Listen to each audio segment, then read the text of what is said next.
Buenas tardes y bienvenidos a la entrevista del día aquí en Lancelos Televisión. Hoy vamos a hablar con un candidato al Senado, en este caso por el Partido Popular. Joel Delgado ya lo fue.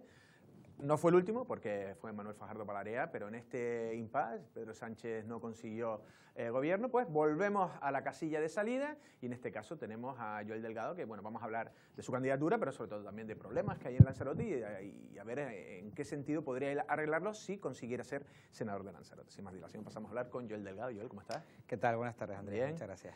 ¿Qué has hecho este tiempo? Este tiempo entre candidaturas, ¿has estado, no sé, trabajando, estudiando? Bueno, pues un poco de todo. He estado un tiempo largo reflexionando, tomándome mi tiempo, incluso marchándome unos días de vacaciones y a la vuelta, pues lógicamente, iniciar una nueva actividad empresarial con la que voy a continuar ocurra lo que ocurra. Y he vuelto a matricularme de lo que yo estaba cursando, que era Derecho, y en eso sigo, en eso continúo. O sea que... Complicado, ¿no? Estudiar y trabajar a la vez. Y ya ni te cuento cuando tenía la ocupación de senador en la anterior legislatura, en la 12ª, ¿no? Que se te hace muy complicado, pero bueno, poco a poco se va sacando. Te matriculas de 1, 2, 3 asignaturas y la vas sacando poco a poco, ¿no? Tampoco es algo que me corra prisa, es algo por decir que lo tengo y lógicamente por ampliar conocimientos, pero no tiene tampoco, o no le veo yo todavía un sentido más práctico. Sí, ¿no? La verdad que también, ¿no? Pero también la edad también hace estudiar de otra manera, ¿no? También uno capta... También es verdad que yo no tengo grandes cargas familiares, ¿no? Soy soltero, no tengo niños, solo tengo un perrillo, a mi madre y a mis abuelos los voy a ver 2 o 3 veces en semana. Quiero decir que tengo tiempo también para ocuparme de asuntos como puede ser estudiar, lógicamente de mi empresa, y en este caso dedicarle también una pequeña parte a la política. Claro que sí. Venga, hablamos de campaña. Has hecho 2 novedosas campañas, con mejor resultado la primera, la de la autocaravana, o la caravana, y luego la de ir corriendo por los municipios. La segunda, ¿qué balance haces? Porque a veces no todo es ganar o perder. No sé si fue una campaña correcta o...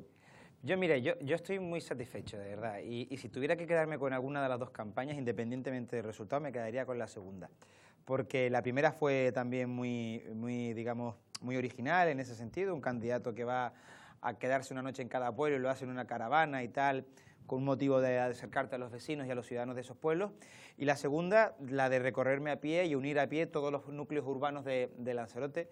Me sirvió para muchas cosas. Me sirvió primero para conocer más en profundidad mi isla. Había caminos rurales que yo en mi vida había pasado por ahí, calles en las que nunca había estado y gente a la que no había conocido. Y esa es con la parte que me quedo, con la parte de conocer a la gente de Lanzarote, a la gente de los pueblos, que sin duda alguna tienen un perfil muy parecido en casi todos los pueblos de Lanzarote, gente mayor, gente con mucha experiencia, gente muy vinculada todavía al campo de alguna u otra forma. Y eso, quiera o no, pues a uno le enseña que Lanzarote las cosas antiguamente no eran fáciles, ¿no? Y un poco traté de asemejar esa perspectiva de vida a lo que puede ser la propia carrera electoral y a lo que puede ser ganar unas elecciones, que por muy fácil que sea, si no te lo ocurras, al final no llegas, ¿no?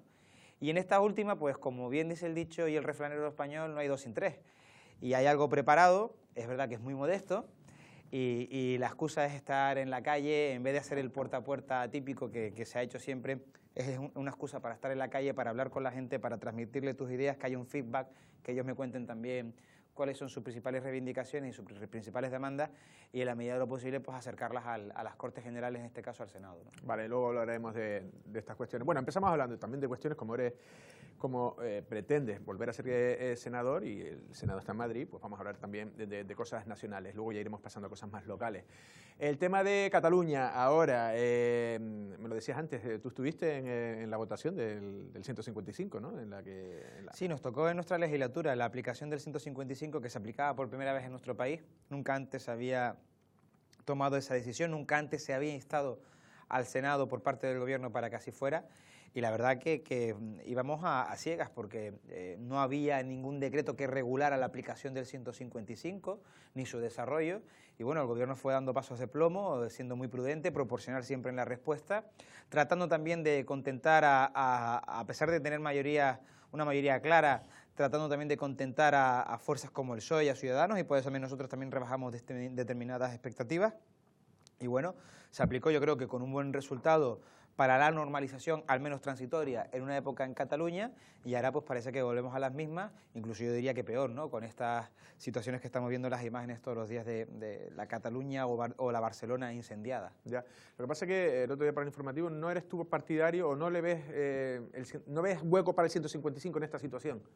La verdad es que no ha habido ningún acto jurídico que justifique, ningún acto administrativo que justifique de nuevo la aplicación del 155. Sí se podría dar algún supuesto de la Ley de Seguridad Nacional, sí se podría dar alguno. También se podría dar, si se busca desde el punto de vista jurídico, la aplicación del estado de excepción en Cataluña.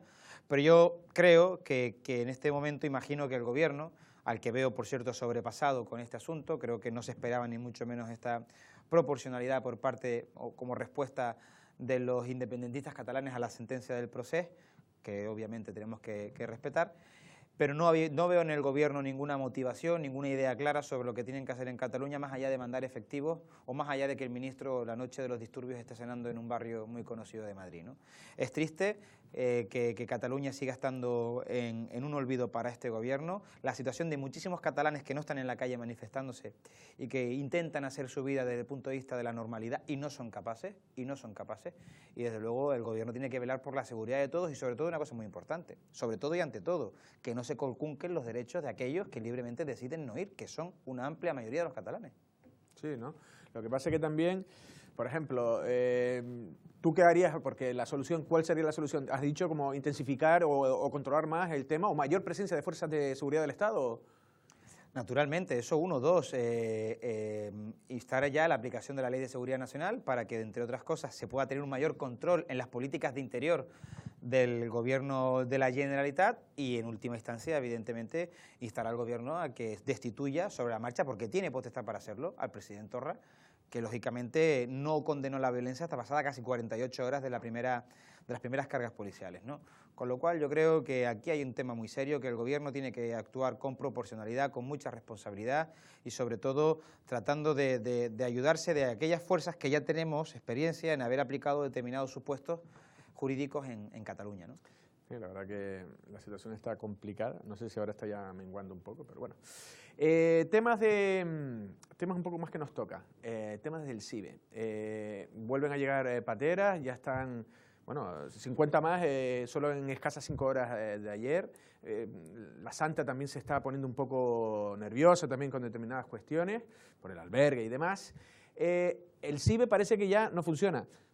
La pregunta también es porque tú también, el CIBE no funcionaba cuando tú fuiste senador. Hiciste algunas gestiones, quiero recordar, pero hay que ser críticos, por supuesto con el actual o hasta ahora mismo con Manuel Fajardo Palarea, y también con el grupo anterior, en este caso con el senador anterior que eras tú. No sé qué tiene que pasar para que se arregle la situación y que el CIBE funcione. Mire, vamos a ver, en mi época, yo fui senador del año 2016 del año de junio del 2016 a marzo del 2019, y en mi época, en la primera etapa, la etapa del gobierno de Rajoy, no había una llegada masiva de pateras a Lanzarote y a Canarias en general, no la había. Y los datos están ahí porque yo pregunté por los datos y las estadísticas de llegada de inmigrantes. Sí, la crisis hizo su trabajo, ¿no? La crisis efectivamente hizo su trabajo y si la situación en Canarias y en España estaba mal, lógicamente no iba a salir para estar viviendo en las mismas circunstancias, ¿no? Pero sí que es verdad que ya en aquel entonces, desde la delegación del Gobierno, se nos informaba de que se había comprado, con un importe de 6 millones de euros, la reparación de los equipos de distintos CIBE, de distintos radares. Eso se compró en el año 18 y estaba en el cuartel de la Guardia Civil de Costa Teguise para su reparación desde hace muchísimo tiempo. En febrero de este mismo año, siendo ya en los últimos compases de la legislatura anterior, donde yo fui senador, planteé una moción en el Senado para que primero se pusieran en funcionamiento esos CIBES a través de esas piezas que compramos para repararlas, y no se había hecho hasta entonces ya en los compases del gobierno de Sánchez. Además pedíamos que se ampliara a Lanzarote la delegación de la Guardia Civil del Mar para dar una respuesta mucho más inmediata. Pedíamos también que aumentara el gobierno del Estado las partidas presupuestarias destinadas a acompañamiento de menores inmigrantes que venían a Lanzarote, que venían a Canarias, porque la cantidad es irrisoria. Y en tercer lugar, afearle al gobierno, en este caso a Pedro Sánchez, que cada vez que viene a Lanzarote o a Canarias es solo de vacaciones, pero que no vino, como sí se lo solicitaron, a reunirse con el presidente de aquel entonces del gobierno de Canarias y con el presidente del Cabildo para abordar, entre otras cosas, los 235 menores que tuvimos repartidos por toda Lanzarote sin que tuvieran amparo por parte del gobierno estatal. ¿Qué es lo que saqué yo después a relucir en marzo de este mismo año? Que de los 10 radares que componen todo el sistema del CIBE en la provincia de Las Palmas, tan solo funcionaban correctamente 2.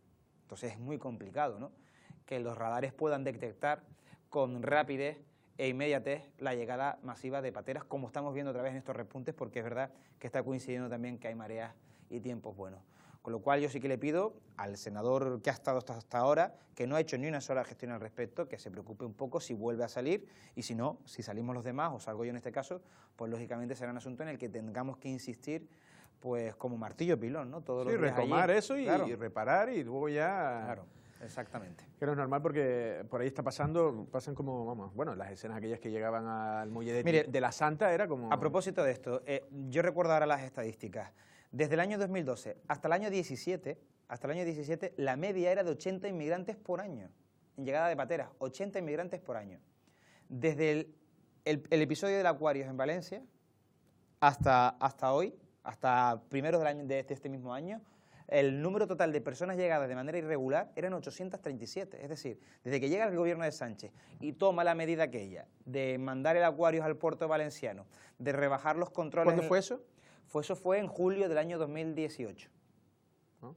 Sí, Julio del año 2018. Pues del 2018 hasta marzo del 2019 la llegada de de inmigrantes irregulares a las costas de Lanzarote habían sido 838 ¿Tú dices por un efecto llamada?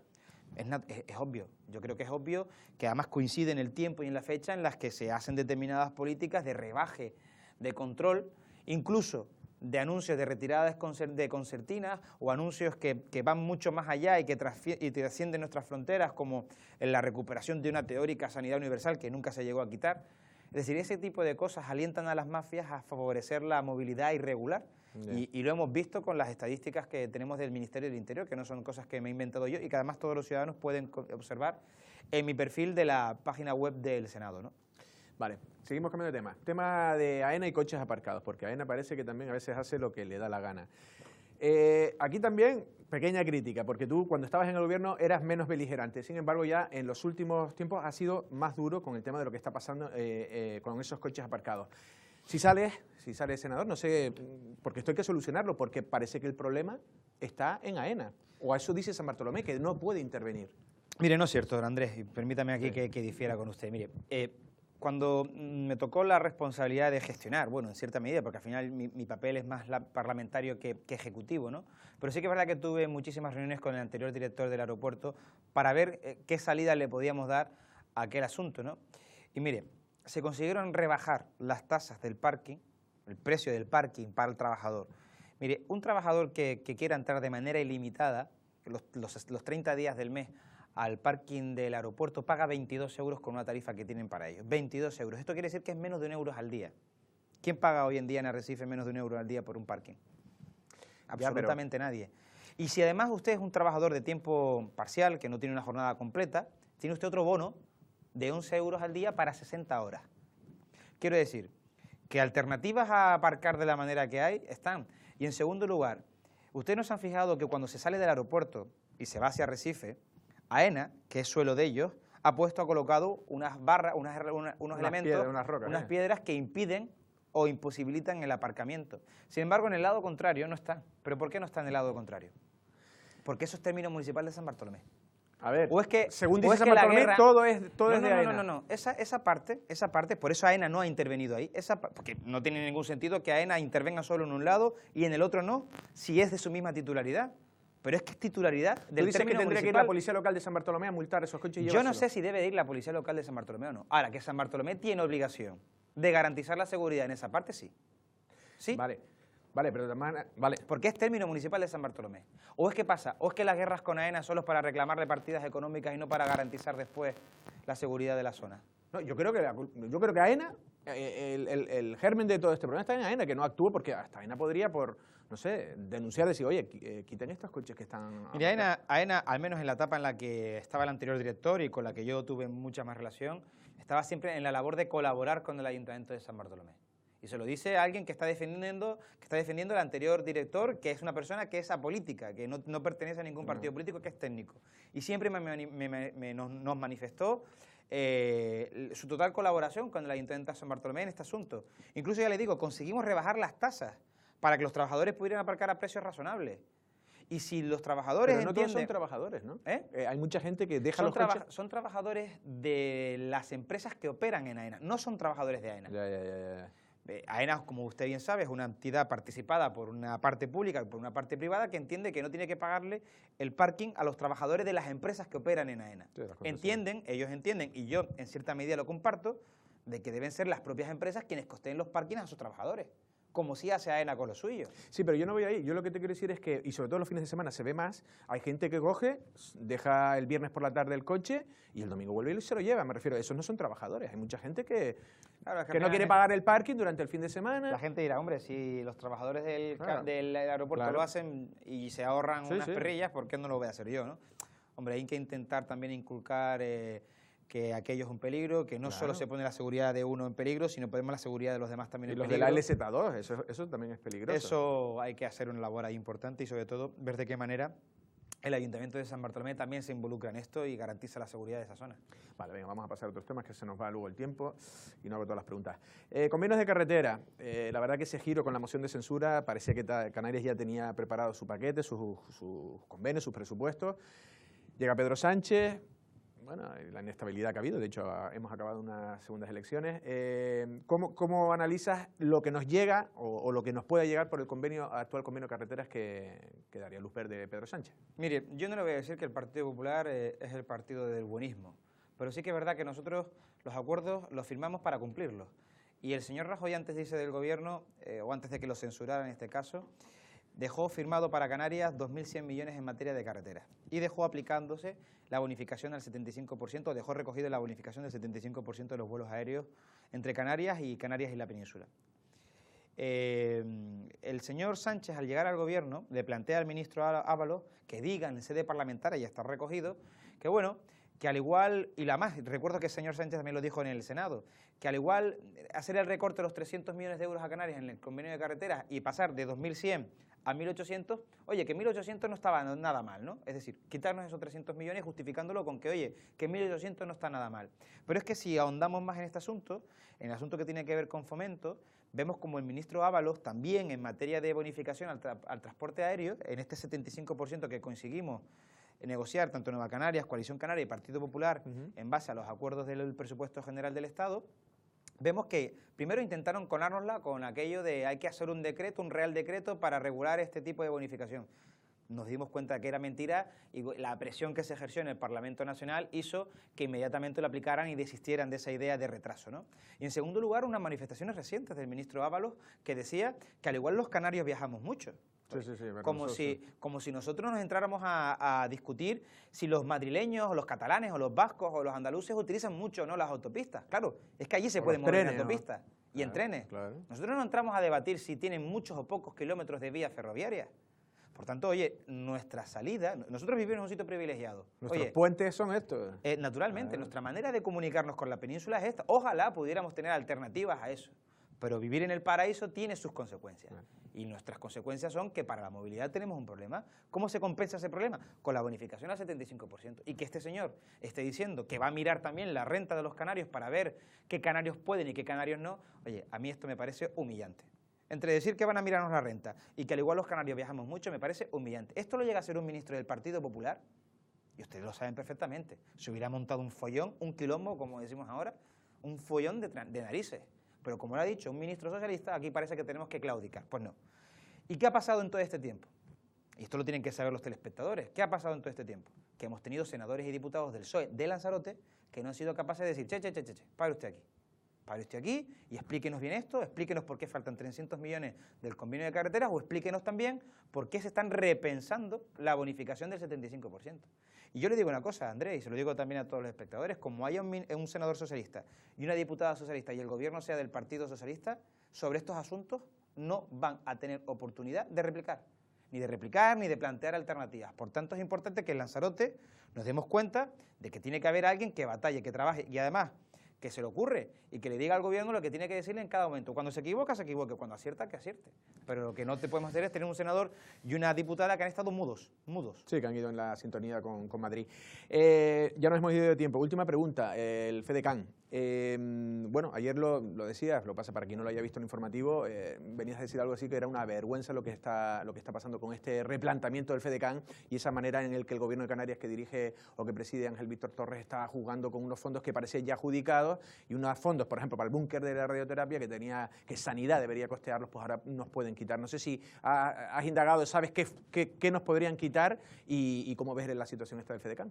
Hombre, no es muy serio que el gobierno de Canarias se dedique a enviar globos sondas a ver qué tal sientan las cosas, porque es verdad que no hay sobre la mesa ningún dato objetivo sobre una modificación, digamos, hipotética de los criterios de reparto y de la utilización de los fondos del FEDECAN. No tenemos nada. Tenemos esa intención del gobierno de revisar, del gobierno regional, de revisar la utilidad de los fondos del FEDECAN, ¿no? El fin para los que están destinados.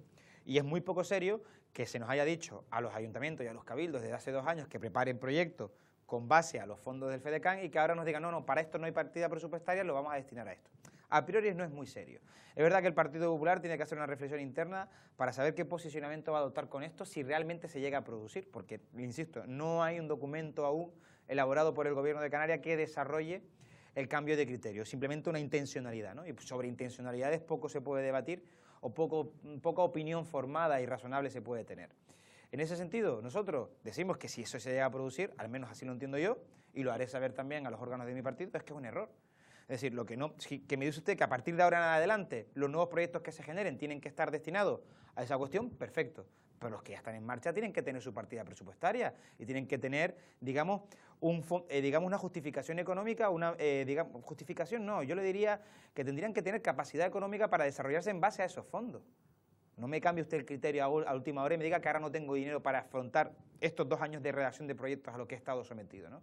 Creo que eso sería un grave error y el Gobierno de Canarias, en vez de lanzar globos sondas como está enviando continuamente, lo que tendría que hacer es volver a bajar el impuesto, que ya lo van a volver a subir, el del IGIC, y todos los impuestos que se puedan bajar, que vayan en favor de la reactivación de la economía, porque viene otra vez un contexto económico adverso, es lo que tendría que hacer. Vale, última pregunta, y lo digo porque lo has dejado ver, es decir, ¿qué posicionamiento tendrá que tener el Partido Popular? Porque está en una especie de encrucijada. El Partido Popular a nivel de Canarias se ha manifestado en contra, al igual que tú, y tú lo decías ayer, incluso antes de que se manifestara el PP a nivel de Canarias. Pero claro, aquí hay un pacto PP-PSOE, y nosotros en esta televisión hemos sido críticos, pero yo creo que con cierto criterio, y además te lo voy a preguntar a ti, que tú más o menos eres de los del Partido Popular también, que siempre nos has atendido y has sido más franco. Y es una pregunta que no sé si es un poco comprometedora para ti, pero ¿el pacto PP-PSOE tiene algún sentido programático? Es decir, estas cosas se sabía que iban a ocurrir y eso es lo que hemos criticado. Al final, el PP de Canarias le está diciendo, oye, es que tú eras del FEDECAN, por decirlo de una manera, ¿no? Se actuó Saray, con el Cabildo trabajaba de esa manera. Y ahora Jacobo, que también a Jacobo le hemos invitado al informativo y no ha acudido.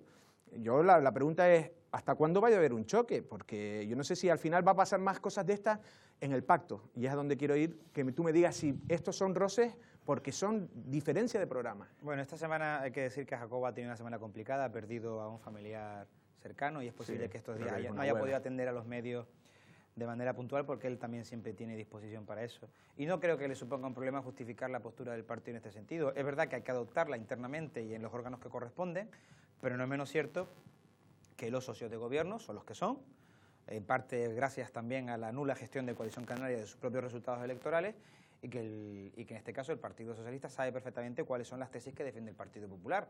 Y esto es una cuestión de negociarlo, de sentarlos, de hablarlo prudentemente, con tranquilidad, sin nerviosismo, sin apasionamientos, o haciendo un debate sobre lo que hay encima de la mesa. Y yo creo que al otro lado, los interlocutores, en este caso el Partido Socialista, sabrá entender de que si hay proyectos en marcha que tenían partidas presupuestarias en base a los fondos FEDECAN, que será una responsabilidad dejarlos, voy a decirlo muy francamente, es con el culo al aire, ¿no? ¿El PP luchará porque no se haga eso? Yo entiendo que debería ser nuestra postura. Yo entiendo que debería ser nuestra postura porque podría suponer un perjuicio para el propio consejero del Cabildo. Pero esto se lo estoy diciendo yo a título personal. Tengo que debatirlo internamente porque creo que es la semana que viene cuando nosotros nos vamos a sentar a debatir este asunto, o al menos una parte importante del partido. Mi opinión personal es esa, que podríamos quedarnos con el culo al aire si esto finalmente se sustancia de esta manera. Ahora bien, también insisto, es solo un anuncio, una intención No hay nada por escrito donde podamos leer la letra pequeña, si se pueden salvar los proyectos que ya están en ejecución o si no se pueden salvar. Si se pueden salvar los proyectos que están en ejecución y esto es algo para los siguientes proyectos, fantástico, todo el mundo contento, que creo que sería lo razonable, porque yo puedo entender que el gobierno tenga legítimamente un cambio de criterio, pero que no lo haga a mitad del partido, que lo haga al final antes de empezar otro partido, ¿no? Vale. Vamos a dejarlo aquí, no hemos ido de tiempo, pero lo digo porque hay muchas situaciones en las que a lo mejor Coalición Canaria y Partido Popular tenían un programa más acorde y ahora, por ejemplo, el hecho de que el Gobierno de Canarias vaya por otro lado le va a poner en tesituras al Partido Popular. Era un poco la pregunta, no hemos ido de tiempo y no puedo seguir repreguntando. Joel, ha sido un placer. El placer ha sido mío, Andrés. Muchas gracias. Las palabras de Joel Delgado, en este caso candidato, ex senador por Lanzarote y vuelve a ser candidato al Senado por Lanzarote por el Partido Popular. Bueno, hemos hablado al final un poco sobre el FEDECAN, él ya lo había dicho, no lo había dicho en los informativos, y al final incluso el Partido Popular a nivel de Canarias pues lanzaba sus propias tesis de que esto de coger de un lado para otro y quitar los proyectos que ya estaban dados pues no gusta mucho, ¿no? Del resto, bueno, vuelve a hacer su candidatura, él cree que tiene cierta experiencia, ya ha sido senador y determinadas cuestiones, hemos hablado de seguridad, del CIB, incluso del 155, y él tiene claro una línea también muy de Partido Popular, y él espera que también se revierta un poco la situación de las últimas elecciones y que el Partido Popular vuelva a ganar. De esa manera él volvería a ser senador. Nosotros sin más nos despedimos. Pasen una feliz tarde.